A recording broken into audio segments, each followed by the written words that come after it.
I've been a Porsche enthusiast since the early 60s. And if I think about the history of Porsche, the most important car in the life of Porsche would be the RS. This car, this homologation special, was the genesis for the RSR, the 934, 934.5, and 935. The Porsche factory was run by the Piëch family and the Porsche family. And Ferdinand Porsche, the elder, the founder, had a son and a daughter, and his daughter married into the Piëch family, and his son, Ferry Porsche, was the Porsche family. So it was a very interesting dynamic between the Piëchs and the Porsches. Piëch was very much into racing and technology. They developed some of the greatest prototypes of all time. The first real prototype was the 910, and he wanted to use all the latest and greatest Formula One technology. Formula One had developed wheels and tires, and he wanted to take advantage of all that. So he developed the 910. Still a 2-liter car with a basic 911 engine in it, but the car you're looking at here finished in the top 10 and won its category in 1969 and Le Mans. And the last great prototype of the 70s was the 91730. But in the early 70s, the Porsche and the Piëch families decided they were going to go from family management to outside management. So they brought in Dr. Furman, who had been with Porsche for quite some time, very highly respected gentleman, and he was now the head of Porsche. And he really wanted to develop cars that people would recognize, that win on Sunday, sell on Monday, which is a working concept. And the first real example of this was the RS Porsche. And this was done under Furman's guidance. And in order to race in the production classes, the car had to be homologated. So Porsche developed the RS, which is, to Porsche collectors, the holy grail. Everybody wants an RS in their stable. And the RS was basically a 1 year only. It was really built in 72 and 73. They needed to build 500 of these. They were not available in the United States, but instead of 500, it was greeted with such enthusiasm that they sold 1,500. And of the 1,500, 1,300 were road cars, basically touring cars, and 200 of them were lightweights. There were 17 homologation cars. And those were the cars that were submitted to the FIA that Porsche used to homologate and was basically the standard from which they would build the RSR, the 934 and the 935. So it all really started with the RS. The car which we have here in the garage is an RSH, which is one of the 17 homologation cars. And it's really lighter than a lightweight, no glove box, no badge on the front. And Porsche came out in January, and their first competition in the US was in Daytona. And the Penske family and Mark Donohue did a lot of developing in preparation of the RSR for Daytona. So in the US, it was basically Penske and Brumos that were the factory teams, so to speak. And in 1973, the Brumos, the famous Brumos number 59, won first overall at Daytona. And there's a fun story that's been told where Porsche made 2 RSRs, one for Penske and one for Peter Gregg. And Peter was well known for taking all of his cars apart. Whatever he got from the factory, he would disassemble and make sure it was just perfect. In doing so with this Daytona car, he found that the flywheel bolts were not up to his standard. And so he went to Roger Penske and said, mind the flywheel bolts because, we had to make some adjustments to our car. And Penske thought this was a ploy that, Porsche built great cars, were just fine with the flywheels, and off they go to race at Daytona in 1973. Towards the end of the race, the flywheel let loose, which eliminated Mark Donohue and the Penske team. And Peter Gregg and Hurley Haywood won overall at Daytona, which was like one of the first great victories for the RSR. Peter Gregg owned Brumos Porsche.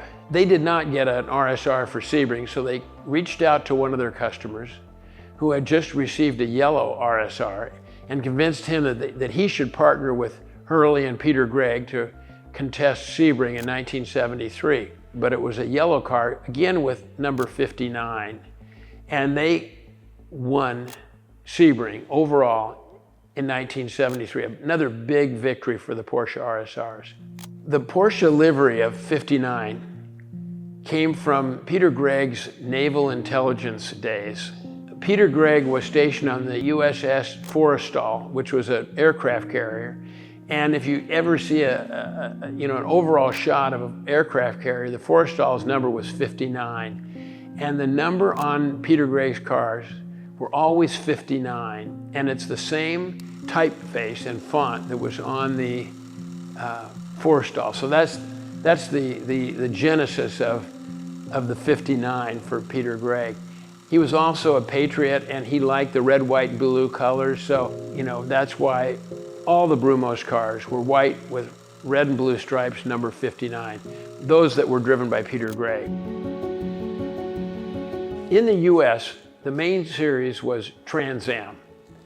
And that also emphasized the win on Sunday, sell on Monday, because they were racing Mustangs and Camaros and Corvettes that you could drive on the street. So you felt like you were, driving a race car, so to speak, but it was the fact that those cars raced in the All-American Series, the Trans Am, echoed that win on Sunday, sell on Monday, which was a very important mantra. So Porsche decided they were going to contest in Trans Am. So they built this car. This is one of one.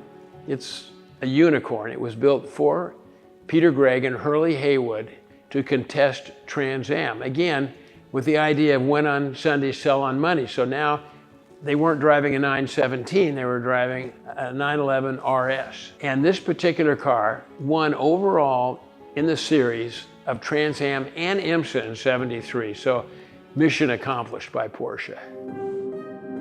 Back in Europe, there were three great races, the Mille Miglia, Targa Florio, and Le Mans.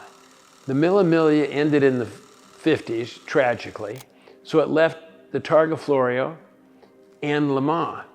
So Porsche decided they were going to build a car that could compete in the Targa Florio and Le Mans. In 1973, Porsche won the Targa Florio with an RSR. And the early RSRs were called R models. They were basically prototypes. There was R1, 2, 3, 4, it went up to R8.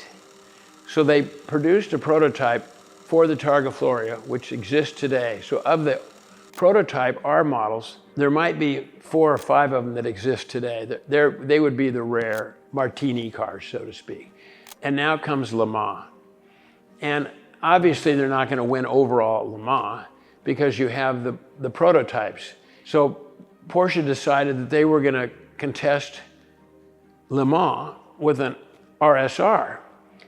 And the car right here by me is R7, which was the prototype that Porsche took to Le Mans. They expected to run these in the RSR class, but they'd already delivered RSRs to the Kremer team and Luce and some of the other big Porsche customers, and they protested the fact that Porsche wanted to enter this car as an RSR. It was so vastly different than their RSRs. It had what's called the Mary Stuart tail. It had knockoff, pin drive wheels. A lot of experimental prototype details were on this car. So under protest, Porsche ran this as a prototype, Grand Touring car, driven by their 2 top factory drivers, Gijs van Lennep and Herbie Müller. They were the front-running prototype drivers. They had just won the Targa Florio, and now they were going to contest at Le Mans. So they drove this car at Le Mans to a 4th place finish overall, which is astounding. They were only a few laps right behind the Matra. So it was an amazing event. And this past year, we had this car at Rennsport reunion, which is a big Porsche reunion. And we were fortunate enough to meet Gijs von Lennep. Sadly, Müller had passed away. And so Gijs was telling us how it was racing this car at Le Mans, which was memorable. And he came up to me and he said, normally when I drove a Porsche, they'd tell me to watch my shifts and watch the red line, and it's a long race, and preserve the car. When we got to Le Mans in '73, Porsche was so upset that this was not going to run in the RSR class that they told Herbert and I to run as fast as we could. Don't mind the tachometer, don't worry about the shifts, just go as fast as you can. Don't worry about preserving the car. So that was like music to a racer's ear, and they went off and they ran this car so hard. And this car has some very unusual features. Aside from the pin drive wheels, it has what's called a Mary Stuart tail. As far as I know, there were 3 Mary Stuart cars. One of them was kind of a put together Mary Stuart for the Targa Florio, and that car is restored and exists today.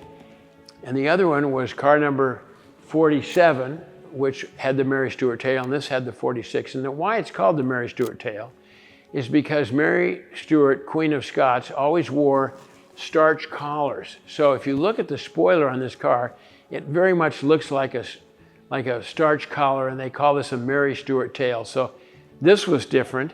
The car had 917 wheels on it.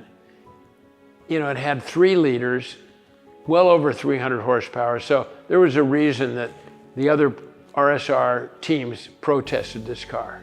As I look at the whole run in the history of Porsche, I look at what car are the enthusiasts trying to replicate? What car resonates the most with them? They've all taken cues from the RS and the RSR. It's just been pivotal. I think that has to be the most loved car of all time, because people are backdating Porsches so they look like RSs and RSRs.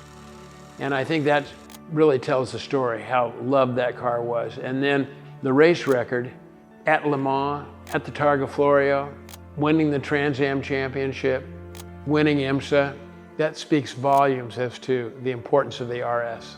I think the ultimate expression of the RS has to be the 935 Porsche that won overall at Le Mans. This car was competing against the Works 936s with Jackie Eakes and Hurley, Haywood, and all the great drivers. And this car won first overall at Le Mans. Again, a victory for an RS as far as I'm concerned, because if you peel back the bodywork, there is an RS underneath here. And it's a flat Boxer 6, air-cooled, and it all really came from the RS. Almost, including myself, we were all looking at muscle cars and high-performance V8s. And I remember reading about Porsches and their winning ways, and I started doing a little homework, and friends of mine were all looking at muscle cars, and I came up with this Porsche idea, and none of them had even thought about it. And what really drove me there was the fact that they were winning races. And you know, being a fan of sports car racing in its early days, Porsche, the Spiders, you know, they were the winning cars, and I wanted to be on the winning team. Still am.